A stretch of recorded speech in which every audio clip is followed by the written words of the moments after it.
Let me close off Power Lunch, but actually before we close off, we've got a special tribute to Ratan Tata, a tribute before he retires and steps down formally next Friday. So we've got a week-long of special stories looking back at Ratan Tata's legacy over the years, what he's done for Tata Motors, Tata Steel, individual companies, but also what he's done for the Tata Group as a whole. The series kicks off today, and the first in the series, a report on how Ratan Tata has built up his legacy step by step over the years.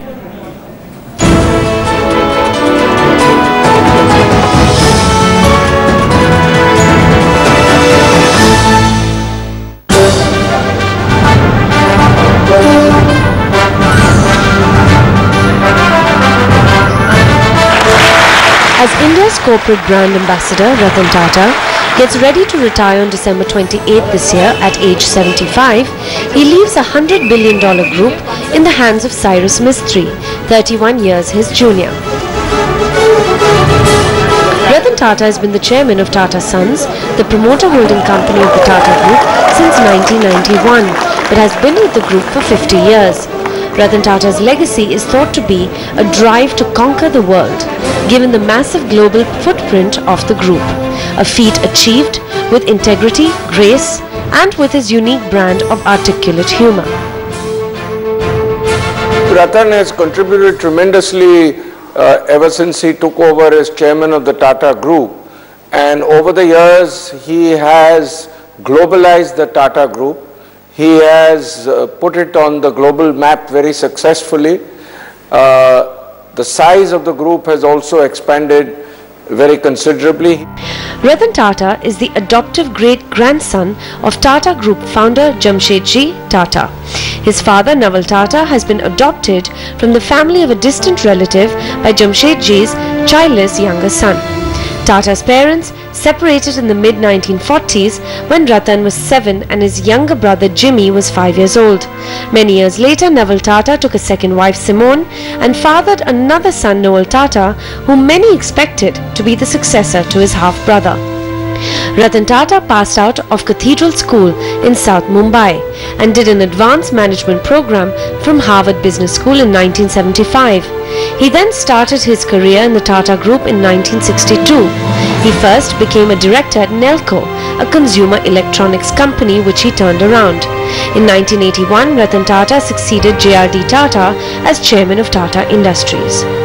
When Ratan Tata took over finally as chairman in 1991, the move was heavily criticized as elitist and dynastic, but the growth of the group has proved detractors wrong. After taking over, Tata's first job was to see that many of the group's stalwarts, who were well past their retirement age, hung up their boots. After a process of consolidation, Tata went on a global buying spree, which started with the acquisition of Tetley by Tata Tea in 2000, followed by deal-making across group companies, and unlocking of shareholder value through the listing of TCS in 2004. Then the total market capitalization of the group crossed the 100,000 crore mark, and the group acquired the highest market capitalization amongst all business houses in the country. The revenues under Ratan Tata's leadership have grown from 49,000 crores to 475,000 crores over the last 10 years, with roughly half of this coming from abroad. From tea to steel and cars to hotels, technology to salt, brand Tata touches everyone's lives in more ways than one. The group contributes 3% to overall corporate tax in India and a whopping 5% to excise duty. Certainly not a foreign company. It will always be an Indian company with an important international footprint. I would like to see it be considered as an international company of Indian origin. Cyrus Mistry has a tough road ahead, given Tata's slew of acquisitions which have had a mixed performance.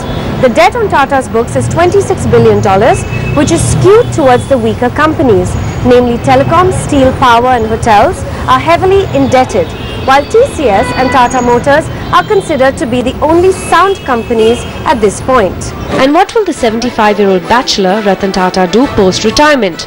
No one seems to really know the man, who has kept a safe distance from political parties and criticizes crony capitalism.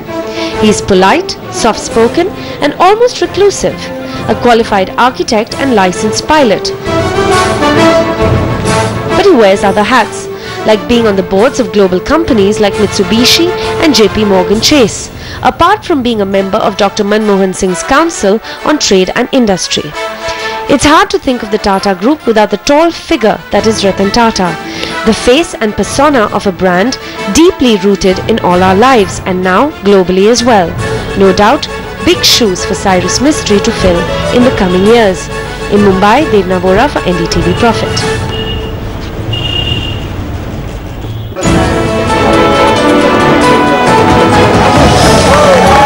After 20 years at the helm, Ratan Tata bids adieu, his life and times, and the legacy he leaves behind. Ratan Tata, the end of an era. All this week, only on NDTV Profit at 8 p.m. All right, all this week until next Friday when the official handover happens, we're getting you special reports and different aspects of Ratan Tata's legacy and Cyrus Mistry's challenges. That's all the time we have on Power Lunch today. Thanks for watching. Good afternoon and have a wonderful weekend.